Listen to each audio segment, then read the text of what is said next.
శ్రీ మహాగణాధిపతయ నమః. తనుభావం 5.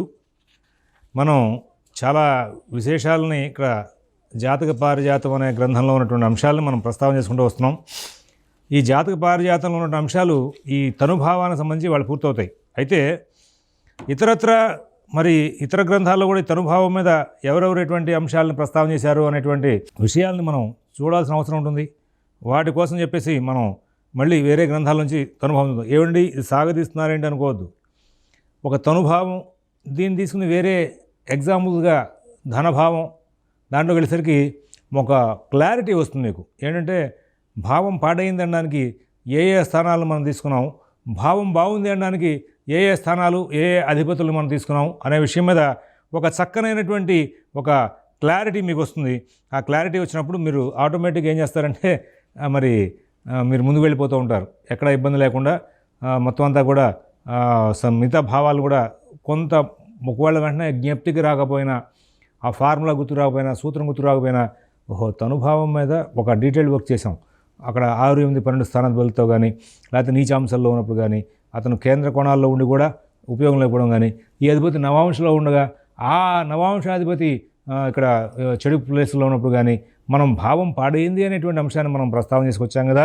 అదే తీరుగా ప్రస్తుతం ఇక్కడ కూడా మనం అనేకమైన అంశాలని ప్రస్తావన చేసుకుంటూ వెళ్ళడానికి ధనుభావం మీద, అలాగే విక్రమభావం మీద, మాతృభావం మీద, వాటి మీద మనకు వెళ్ళడానికి అవకాశం వస్తుంది. వీటిని మనం బాగా క్లియర్గా చూసుకుంటూ ఉండాలి. మీకు గతంలో మాట చెప్పాను, సిగ్నిఫికేటర్స్ అని కేపీలో ఎట్లా ఇస్తాడో అట్లా మీరు కొన్నాళ్ళు ప్రాక్టీస్ చేయండి. కొన్నాళ్ళు కాదు, వృద్ధాప్యం వచ్చినా సరే ప్రాక్టీస్ చేయాల్సిందే. భావాలు 1, 2, 3, 4, 5, 6, 7, 8, 9, 10, 11, 12 స్థానాలకి వేసుకోవాలి.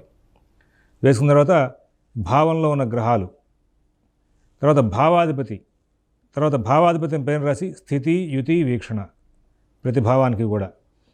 ఆ తర్వాత గ్రహాలు సిగ్నిఫికేషన్స్ అని చెప్పి హెడ్డింగ్ పెట్టుకోండి. గ్రహాలు రాయండి. గ్రహాలకి భావాధిపత్యాలు ఫస్ట్ కాలం, నెక్స్ట్ కాలం స్థితి, తర్వాత కాలం యుతి, నెక్స్ట్ కాలం వీక్షణ. గ్రహాలతో స్థితి, యుతి, వీక్షణలు భావాధిపత్యాలు. ఇక్కడ భావంలో ఉన్న గ్రహాలు, మరి భావాన్ని చూస్తున్న గ్రహాలు, అలాగే నెక్స్ట్ భావాధిపతి యొక్క స్థితి, యుతి, వీక్షణలు. అలాగా ఈ 9 కాన్సెప్ట్ పెట్టుకుంటే 9 కాన్సెప్ట్స్లో కూడా మీకు ఒక గ్రహం ఒక భావాన్ని స్టడీ చేసినప్పుడు ఫస్ట్ 5 ఈ కాలమ్స్లో ఉన్నటువంటి విషయం, ఆ భావంతో రిలేటెడ్గా ఉన్న గ్రహాలు ఏమిటి అనేటువంటి మైండ్ సెట్ వర్కౌట్ అవుతుంది. నెక్స్ట్ గ్రహం, ఈ గ్రహంతో రిలేషన్తో ఉన్నటువంటి భావాలు ఏమిటి, ఏ గ్రహాలు ఉన్నాయి అనేటువంటి అంశం అవుతుంది. అప్పుడు మీరు ఒక దశని అంతర్దశని బాగా శోధన చేస్తున్న సందర్భంలో మీకు చాలా తేలిగ్గా సబ్జెక్ట్ పరిగెత్తూ ఉంటుంది.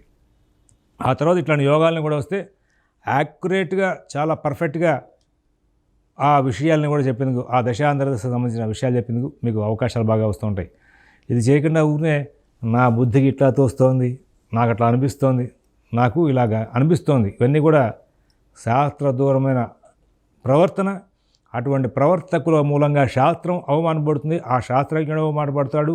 అతని మూలంగా సమాజంలో మనలాంటి వాళ్ళందరికీ కూడా చదువుకున్నందుకు ఉపయోగం లేనటువంటి పరిస్థితులు ఏర్పడుతూ ఉంటాయి. కాబట్టి మీరందరూ కూడా జ్యోతిషాన్ని శాస్త్రీయంగా మీరు అబ్జర్వ్ చేసుకుంటూ ముందుకు వెళ్ళండి. రాశి, నవాంశ, ఆరూఢ ఎట్లా వేసుకుంటున్నామో అదే రీతిగా ఈ నవాంశ మీద, ఆరూఢ మీద కూడా నేను నా సొంత పరిజ్ఞానంతో గతంలో ఆంధ్రభూమిలో కొన్ని ఆర్టికల్స్ రాశాను. నేను ఆర్టికల్స్ రాసిన వాటిలో ఉన్నటువంటి విషయాలు ఈ మధ్యకాలంలో మళ్ళీ సంపత్ కుమార్ మేడవరపు గారు కొన్ని సూత్రాలు ఇచ్చారు. ఆయన కాకినాడలో ఉంటారు.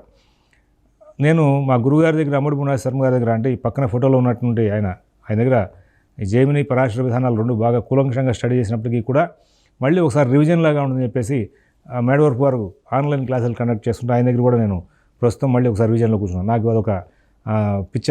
ఎవరు పాఠం చెప్తున్నా ఒకసారి వింటాను నేను. కారణం అంటే వాళ్ళ యొక్క పాఠం తీరులో ఒక గొప్పదైనటువంటి అంశాలు ఏమైనా ఉంటే వాటిని గ్రహించి నేను కూడా నెక్స్ట్ ఎవరికైనా పాఠం చెప్పాలంటే ఉపయోగపడేందుకు వీలుగా, ఇప్పుడు ఇట్లా ఆన్లైన్లో పాఠాలు చెప్పడానికి వీలుగా ఉపయోగపడతాయని చెప్పేసి చేస్తూ ఉంటాను. ఆయన ఇచ్చిన సూత్రాలు, నేను రాసిన సూత్రాలు, అంటే నేను మళ్ళీ డైరెక్ట్గా చేస్తుంటే ఆయన ఇచ్చిన సూత్రాలు కదా అనుకుంటారేమో. ఆల్రెడీ నేను ఆంధ్రభూమిలో పబ్లిష్ చేశాను. సుమారుగా 2008లో అనుకుంటా ఆ టైంలో పబ్లికేషన్ జరిగింది. మరి అవన్నీ కూడా మీకు ఇక్కడ ఇందులోనే ప్రజెంట్ చేస్తాను. ఆ రాశి, నవాంశ, ఆరూఢ ఇప్పుడు నేను చెప్పినట్టుగా సిగ్నిఫికేటర్స్, సిగ్నిఫికేషన్స్ ఈ టేబుల్ వేసుకుని పరాశర సిస్టంలో ముందుకు వెళ్తే చాలా డెప్త్గా మనం సబ్జెక్ట్ని ప్రజెంట్ చేయొచ్చు. ఇక్కడ లగ్నేశే శుభరాశిస్థే శుభగ్రహ నిరీక్షితే గోపురాంశగతే వాపి షోడశాబ్దత్పరం సుఖం. లగ్నాధిపతి శుభరాశి ఎందుండి శుభగ్రహాలు చూడబడి గోపురాంశం పొందినని. ఈ గోపురాంశం అంటే నేను మళ్ళీ విశదీకరించను. కారణం ఏంటంటే ఒక ఎపిసోడ్లో ఇదే పారిజాతంలో గతంలో పాఠం చెప్పాను. మరి ఇక్కడ వింటున్నారు, వెనకాల పాఠాలు వినకపోతే ఎట్లా వస్తుంది? అందువల్ల మీరు వెనకాల పాఠాలను కనుక మీరు చక్కగా ప్లాన్ చేస్తే వాటినన్నింటినీ కూడా ఈ గోపురాంశం అంటే వెంటనే మీకు దృష్టి పడుతుంది. 16 సంవత్సరాల వయసు అతిక్రమించిన మీదట సుఖం గలవాడు అవుతాడు. అంటే 16 సంవత్సరం వరకు ఇబ్బంది పడతాడని కాదు, 16 సంవత్సరం దగ్గర బాగా భోగాలు అనుభవిస్తాడయ్యా అని చెప్పాడు. లగ్నాధిపతి శుభగ్రహాలు చే చూడవాలి, శుభరాశిలో ఉండాలి. లగ్నాధిపతి బలంగా ఉంటే దేహస్య అవయవ సుఖ జరాస్తే జ్ఞాన జన్మస్థలే. జ్ఞానం సుఖం అంటే అన్ని రకాలుగా యోగాలు అనుభవిస్తాడు, వాడు సుఖాన్ని అనుభవిస్తాడని చెప్పడానికి. లగ్నేశస్యాం శనాధేతు కేంద్రకోణోచ్చ సంయుతే లాభే వా బల సంయుక్తే 30 వర్షాత్ పరం సుఖం. లగ్నేశుడున్న అంశనాథుడు అంటే ఇక్కడ రాశిచక్రంలో లగ్నాధిపతి చూసాం. ఈ నవాంశలు ఎక్కడ ఉన్నాడు చూస్తున్నాం.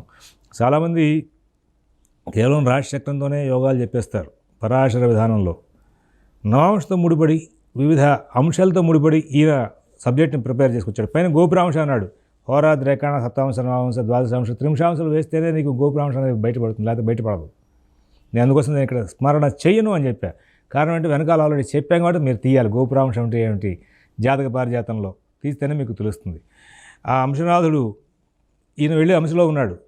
ఆ అంశాధిపతి ఎవరో చూడాలి. ఆ అధిపతి కనుక కేంద్ర కోణ ఉచ్చస్థానాల్లో ఎక్కడైనా సరిగా ఉంటే, లాభంలో కనుక ఉంటే, బలవంతుడే కనుక ఉంటే 30 సంవత్సరాలు గడిచిన పెంబట ఇతను సుఖంగా జీవించే అవకాశం ఉందని చెప్పాలి.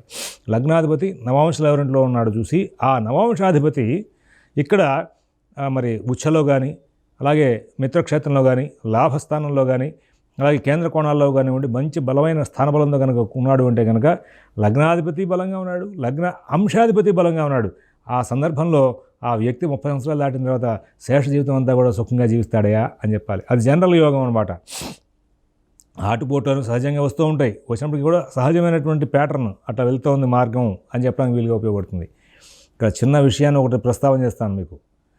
ఇక్కడ నవాంశాలు దాని శోధన ఇదే ప్యాటర్న్లో ఈయన కళత్రాస్థానం గురించి చెప్తాడు. కళత్రాస్థానాధిపతి అష్టమంలో సహజంగా పాపగ్రహాలు ఉంటే కళత్ర విహీనం ఉండి సౌభాగ్యస్థానం పాడైపోయిందని చెప్తూ ఉంటారు. కానీ అంటే ఈ మధ్యకాలంలో సిద్ధాంతం దగ్గర ఆ వాయిస్ తగ్గింది, కానీ పూర్వం చెప్తూ ఉండేవాళ్ళు పాతకాల సిద్ధాంతులందరూ కూడా.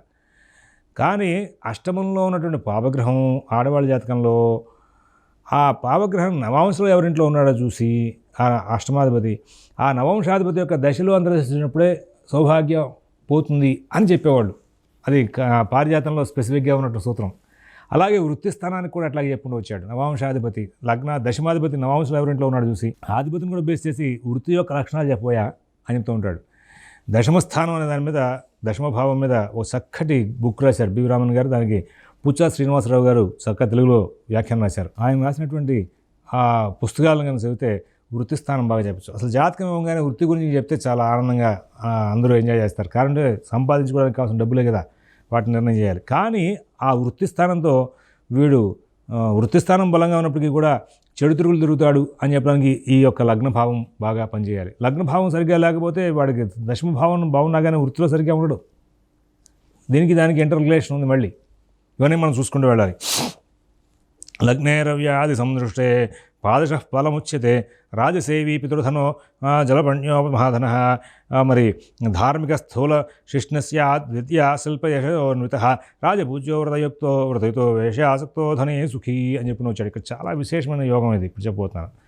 ఇక్కడ అయిన తర్వాత నేను భావార్థరత్నాకరం గ్రంథంలో విశేషాలని మళ్ళీ ఈ తనుభావాన్ని నేను స్పర్శ చేస్తూ వెళ్తాను ముందుకి. మీరు ఏదైనా గ్రంథాలను కనుక దగ్గర పెట్టుకునే ఉద్దేశం కనుక ఉంటే భావార్థరత్నాకరం దగ్గర పెట్టుకోండి. నేను తర్వాత హోరారత్నం వాటిలో కూడా తీసుకువెళ్ళి ఆ గ్రంథాల్లో విశేషాలు తీసుకొచ్చి చెప్తాను. ఇక్కడ లగ్నం రవ్యాది గ్రహాల చేత చూడబడదగినప్పుడు రవి కానీ చంద్రుడు కానీ కుజుడు కానీ చూస్తున్నాడు లగ్నాన్ని, ఫలితాలు ఎట్లా ఉంటాయనే విశేషాన్ని చెప్తూ సూర్యుడు కనుక చూస్తే రాజులను సేవించేవాడు. రాజులు లేరు కాబట్టి వాళ్ళ తను ఉన్న ఫీల్డ్లో అధికారులు సేవిస్తూ ఉంటాడయా. తండ్రి సంపాదించిన ధనం బాగా ఉన్నవాడు అవుతాడు. చంద్రుడు కనుక చూస్తే సముద్ర సంబంధమైనటువంటి వ్యవహారాలు చేసేటువంటి అవకాశాలు వస్తూ ఉంటాయి, డబ్బు బాగా ఉంటుందని. ఇక లగ్నాన్ని చంద్రుడు చూస్తున్నాడు అనేటువంటి అంశాన్ని ఏ లగ్నానికైనా సరే ఆ స్థానాన్ని బట్టి స్థాన బలాలను మనం చూసుకోవాలి. ఈ నేపథ్యంలో ఇక్కడ వృత్తి విషయాలకు చూసేటప్పుడు వీటిని బాగా అన్వయం చేసుకోవాల్సి వస్తుంది. కుజుడు కనుక చూస్తే ధార్మికుడు, అలాగే బుధుడు కనుక లగ్నాన్ని చూస్తే విద్యా శిల్ప యశస్సులు కలవాడు, గురువు కనుక లగ్నాన్ని చూస్తే రాజపూజ్యుడు అవుతాడు, మరి సద్వ్రతాలు ఆచరించేవాడు అవుతాడు. శుక్రుడు కనుక లగ్నాన్ని చూస్తుంటే వేశ్యాసక్తుడు అవుతాడు, ధనం గలవాడు అవుతాడు, సుఖాన్ని కలిగి ఉంటాడయ్యా. మందదృష్టే విలగ్నేత్ వృద్ధ స్త్రీకోహ మలీఖలహ కేనాప్యదృష్టం లగ్నం చేద్రాశిగ్రహవదశాద్వసేత్. లగ్నాన్ని కనుక శని చూస్తూ ఉంటే వృద్ధ భార్యలు కలవారు అంటున్నాడు. అంటే ఇక్కడ వృద్ధ భార్యలు అంటే వయసు ఎక్కువగా ఉన్నటువంటి స్త్రీలు భార్యగా ఉండడం కానీ, లేదంటే కనుక అతను అనారోగ్యవంతులైనటువంటి భార్యలను పొందేటువంటి లక్షణాలు ఉంటాయి, మల్యవంతుడు అవుతాడు అని చెప్పుకుని వచ్చాడు.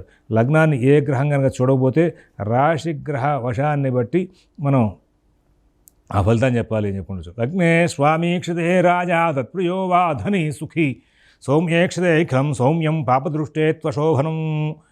లగ్నాధిపతి చూస్తే రాజైన రాజప్రియుడైన అవుతాడయ్యా, ధనవంతుడు అవుతాడు, సుఖవంతుడు అవుతాడు అన్నాడు. అంటే ఏ భావానైనా సరే ఈ పాయింట్ మీకు ప్రతి భావంలో కనబడుతుంది, 12 భావాల్లోనూ కనబడతాయి.